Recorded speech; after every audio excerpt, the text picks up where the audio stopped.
నీ సిబిఐ ఎక్కడ దాకా పనిచేస్తుందో కవిత బయట తిరుగుతా అంటే అర్థమవుతుంది.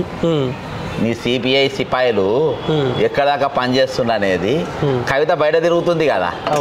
నీకు ఢిల్లీ ఉప ముఖ్యమంత్రి జైల్లో ఉంటాడు, నీకు మాగుంట రాఘవ జైలు ఎవరైతే ఆరోపణలు అందరు లిక్కర్ కేసులు అందరూ పోయినరు. ఇవాళ రేపు కేజ్రీవాల్ కూడా పోయేటట్టు. మరి ఈ యోధురాలు ఎందుకు పట్టుకపోతలేరు? ఈ యోధురాలు బయట ఏది మొత్తము ఆధ్యాత్మిక చింతకురాలు లెక్క చెప్పుక తిరుగుతుంది కదా, మరొక కవితా మాతా లెక్క. ఇప్పుడు కవిత మాతా లెక్క తిరుగుకుంటే చెప్పుకొని తిరుగుతుంది కదా, మరి ఆమెను ఎందుకు తిరగనిస్తున్నావు? ముందు ఆ డ్యూటీ చేయి.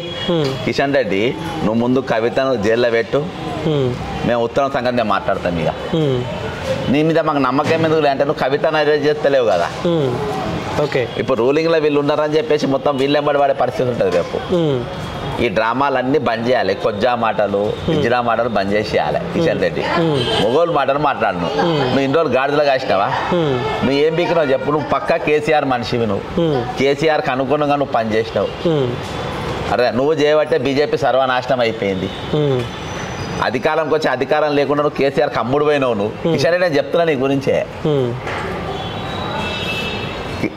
నీకు ఒక ముఖ్యమంత్రి కేసీఆర్ అంటే నేను బాధాప్త మీడియాకు రందా మంత్రాల్లో కానీ సిగ్గు లేకుండా నువ్వు ఉన్నాడు. నువ్వేం మనిషి వ్యాను? నిన్నేవాళ్ళని ఖండించినాడువా నేను? సో అవిటి కూడా సమాధానం చెప్తా ఉన్నాను. చాలా మంది వ్యక్తిగతంగా కామెంట్స్ చేస్తూ ఉన్నారు. సో నేను ఒక నిజాయితీ గల రాజకీయ నాయకుడు కాబట్టి దొంగ నిజాయితీగా #1 దొంగ కిషన్ రెడ్డి అంటాడు. చెప్తున్నా కానీ నువ్వు నిత్యంకి ఎన్నిసార్లు పోయినావా? నిత్యంకి ఎన్నిసార్లు పోయినా? కేంద్ర ప్రభుత్వం నుండి టూరిజం నీ మంత్రి టూరిజంకి వెళ్ళి ఎన్ని ఫండ్స్ వచ్చినాయి చెప్పును? ఆ ఫండ్స్ అని ఏమైనా చెప్పును? కాగిరిపడి నేను ఇస్తా నీ ముఖానికి. నీకు ట్రైబల్ టూరిజంకి పైసలు వస్తే మొత్తం మిస్యూజ్ అయితే ఒక రోజున రివ్యూ మీటింగ్ పెట్టలే. అదే మనోహర్ అంతా టూరిజం ప్లాజాలో పోయి ఈయన సిబ్బంది ఉంటారు, తింటారు, తాగుతారు, తిరుగుతారు, ఎంజాయ్ చేస్తారు. టూరిజం ప్లాజాలు ఉంటారు వీళ్ళు.